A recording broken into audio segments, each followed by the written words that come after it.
নমস্কার, মিষ্টি বাবাই কিচেনে আপনাদের সবাইকে স্বাগত। আজকে শনিবারে লাঞ্চ থালি নিয়ে চলে আসলাম। আজকে নিরামিষ লাঞ্চ থালি দেখাবো। তো লাঞ্চ থালিতে ভাত আছে, আর একটা কাঁচা লঙ্কা আছে, একটু আলু, আর এটা নিম পাতা নয়, নিমের ফুল। মানে চৈত্র মাস পড়ে গেছে, নিম পাতা খেতে নেই, আমার বাবা বলতো, তা সেই জন্য নিমের ফুল ভেজে একটু আলু দিয়ে মাখিয়েছি, সেটা নিয়ে নিচ্ছি।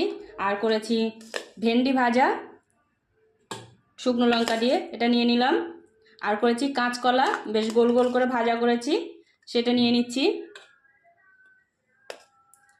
আর করেছি লম্বা লম্বা বেগুন ভাজা, এটা নিয়েছি, এটা গাছের বেগুন, বেগুন ভাজাটা নিয়ে নিলাম।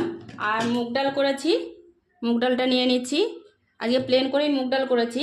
আর ডালের বড়ার তরকারি করেছি আজকে, মানে ঝোল নেই, শুকনো শুকনো হয়ে গেছে তরকারিটা। তো এই হলো লাঞ্চ থালি। যদি ভালো লাগে একটা লাইক করবেন, চ্যানেলটাকে সাবস্ক্রাইব করবেন।